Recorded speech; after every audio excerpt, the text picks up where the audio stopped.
Butantan pode ter que pagar multa por descumprir o contrato de entrega de vacinas. E você vai ver também. Mesmo com a alta na inflação, alguns serviços registram queda de preços. Na Argentina, o uso de máscaras ao ar livre deixará de ser obrigatório. Nessa primavera, a previsão é de menos chuvas do que o normal. E com a medalha de Raíssa Leal nos Jogos de Tóquio, o skate feminino está em alta. Você vai ver a partir de agora.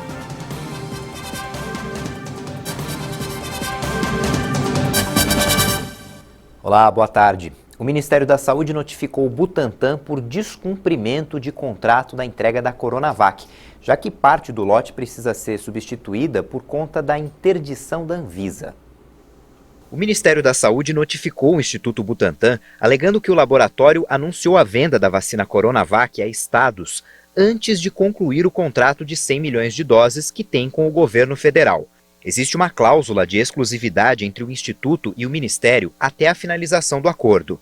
Na semana passada, o Butantan informou que havia concluído as entregas ao Programa Nacional de Imunizações e, nesta quarta-feira, anunciou a venda direta de 2,5 milhões de doses a 5 estados: Ceará, Espírito Santo, Pará, Piauí e Mato Grosso. Mas o laboratório considerou, para o término do contrato, as doses da Coronavac embargadas pela Anvisa.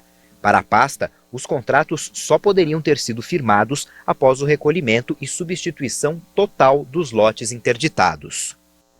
De acordo com o Ministério da Saúde, se confirmada a quebra do contrato por exclusividade, o Instituto poderá ser multado em 30 milhões de reais. Mesmo com a alta da inflação, alguns serviços andam na contramão e registram baixas. 10 serviços registraram deflação no acumulado entre janeiro e agosto de 2021. Os dados são do IBGE, que é responsável pelo cálculo do Índice de Preços ao Consumidor Amplo, o IPCA, que indica a inflação no Brasil. Até agosto, o IPCA acumulado ficou em 5,67%, a taxa mais alta desde 2015, quando atingiu 7,06%. O setor de serviços é o que apresenta a recuperação mais lenta e desigual, mesmo sendo de maior peso na economia global. A deflação mais expressiva entre os serviços foi a das passagens aéreas, cujos preços acumulam uma queda de 33,81% ao ano. Seguida pela de transportes por aplicativos, que teve um recuo de 14,33%. Dos 377 produtos e serviços que compõem o IPCA, 59 registraram taxas negativas entre janeiro e agosto. A grande maioria são alimentos, com 35 produtos, 14 são itens não alimentícios e 10 são de serviços. Para o governo, a meta central para a inflação em 2021 é de 3,75%, podendo chegar a 5,25%. Mas na análise de especialistas já ultrapassa 8%. Para 2022, a inflação dá mostras de estar fora do esperado. O mercado financeiro elevou a sua estimativa de 4,03% para 4,10%. No ano que vem, a meta central de inflação é de 3,5% e será oficialmente cumprida se oscilar entre 2% a 5%.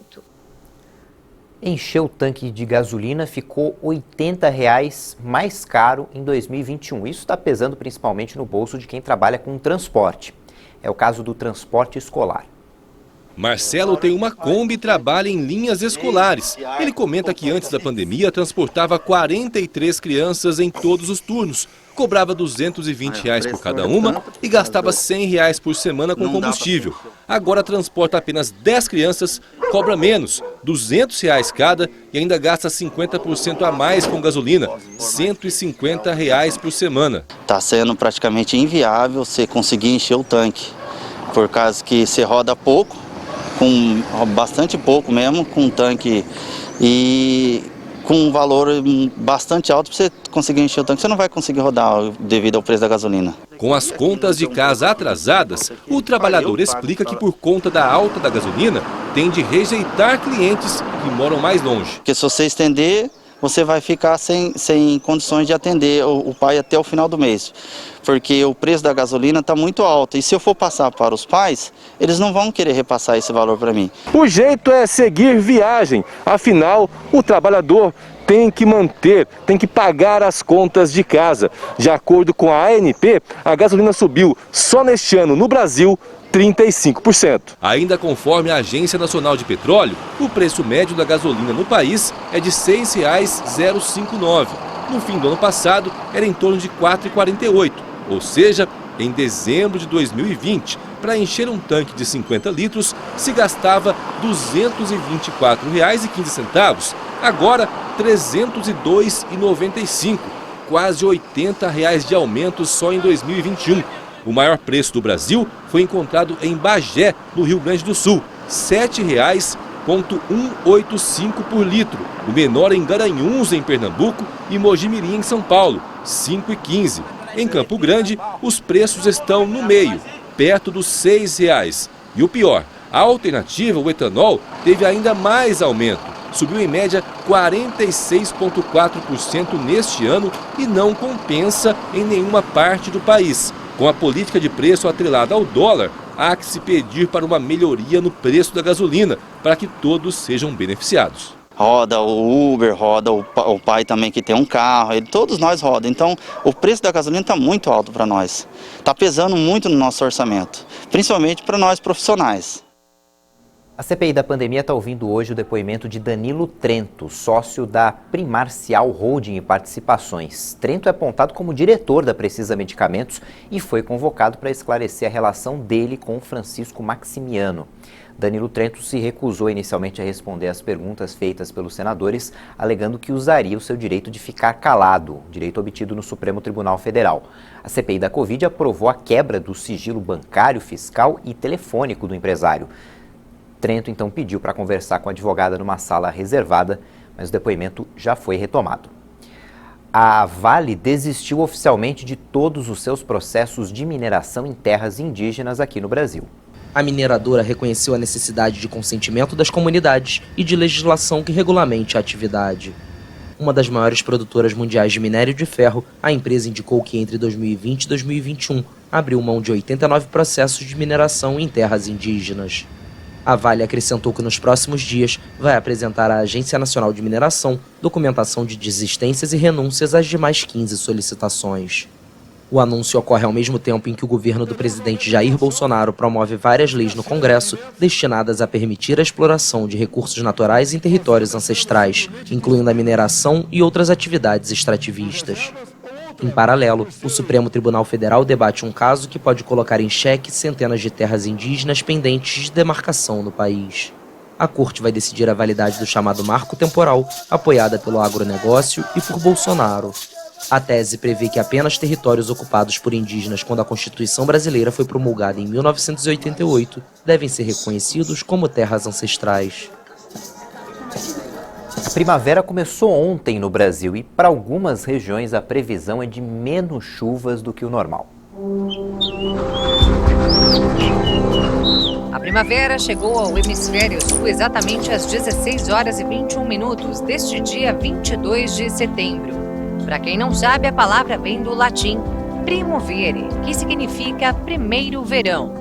E a estação é mesmo marcada por temperaturas mais elevadas, predomínio de sol e pelo seu colorido. Mas não foi exatamente assim que a primavera chegou este ano, não. Pelo menos aqui na capital paulista. Com temperaturas oscilando entre 13 e 18 graus, a nova estação chegou assim, cinza e gelada. A atmosfera não tem um botão de liga e desliga. Isso é um período que leva ainda, tem uma transição, até a gente chegar, vamos dizer, no auge da primavera mesmo. Então vamos à previsão para a estação. A gente tem ainda muito calor na parte central do país.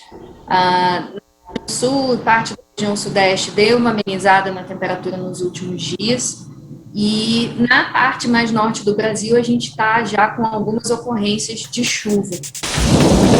E por falar nela, segundo a meteorologista, há previsão de chuva acima da média na faixa centro-norte do país. Que pegaria o norte de Goiás, norte do Mato Grosso e norte de Minas Gerais, dessa região para cima. Chuvas significativas que podem mudar o cenário dessa crise hídrica que nós vivemos ou não?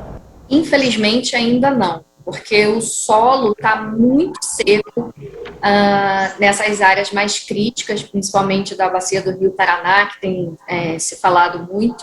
O solo está muito seco, então essas primeiras chuvas vão servir mais para regularizar, vamos dizer assim, a condição do solo. E na faixa Centro-Sul, que engloba parte do sul de São Paulo, do Mato Grosso do Sul e todos os estados abaixo no mapa, a previsão não é muito animadora não. Nessas regiões, chove pouco até a próxima estação. A previsão do verão ainda é de chuva abaixo da média na região sul, e a gente teria que ter para regularizar essas chuvas por conta da crise hídrica, teria que ter uma chuva muito acima da média por um período longo. Enquanto a chuva esperada não vem, o negócio é aproveitar a beleza da estação das flores. Agora temos 12 horas de luz solar para aproveitar todo esse colorido, porque durante o equinócio de primavera, os dias se dividem por igual. As estações do ano, né, elas são definidas pelos movimentos de translação da Terra.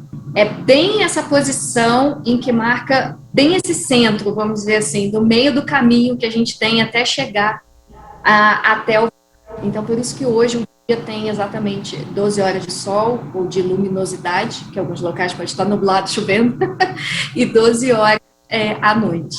Nessa época do ano, o hemisfério sul fica mais próximo do sol. Os dias começam mais cedo e já é possível acordar na madrugada com o canto dos pássaros.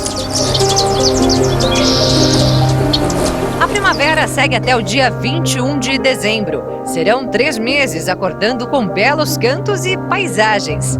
Para muita gente, é chegada a hora de viver a estação mais bonita e amada do ano. Vamos ver agora a previsão para o restante do dia, nesta quinta-feira.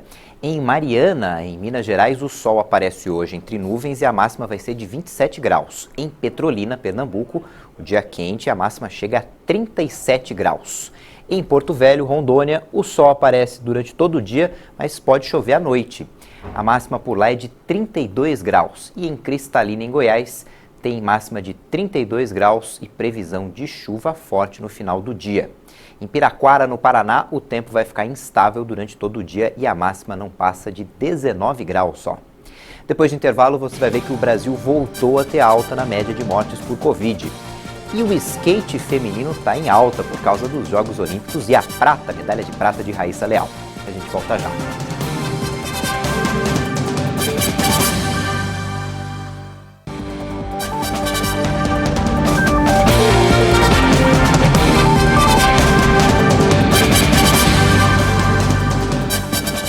A Receita Federal abriu hoje as consultas do 5º lote de restituição do imposto de renda. Mais de 350 mil contribuintes receberão a restituição. O valor pago, o valor total, é de 560 milhões de reais. Nesse lote também estão restituições residuais de anos anteriores. O dinheiro vai ser depositado no último dia do mês, no dia 30 de setembro. Por causa do aumento da inflação, o Comitê de Política Monetária do Banco Central aumentou a taxa básica de juros, a taxa básica da economia, de 5,25% para 6,25% ao ano. Essa decisão já era esperada pelos analistas financeiros. A taxa Selic está no nível mais alto desde julho de 2019. A média móvel de mortes por Covid-19 voltou a indicar alta depois de 3 meses. Mas esse aumento se explica, em parte, porque o comparativo atual é com a média de mortes do dia 9 de setembro, logo após o feriado estendido, e os registros costumam ser menores durante e logo depois dos feriados. Em 24 horas, foram confirmadas mais 876 mortes por coronavírus. De acordo com dados do Ministério da Saúde, o total subiu para 592.316 vítimas. Também foram contabilizados mais 36.473 novos casos de um dia para o outro, chegando a mais de 21 milhões e 283 mil diagnósticos confirmados. A média móvel de mortes está em 531 vítimas diárias. A variação foi de mais 16% e aponta a tendência de alta, voltando a indicar aumento pela primeira vez desde 21 de junho. Já a média móvel de novos casos está em 35.565.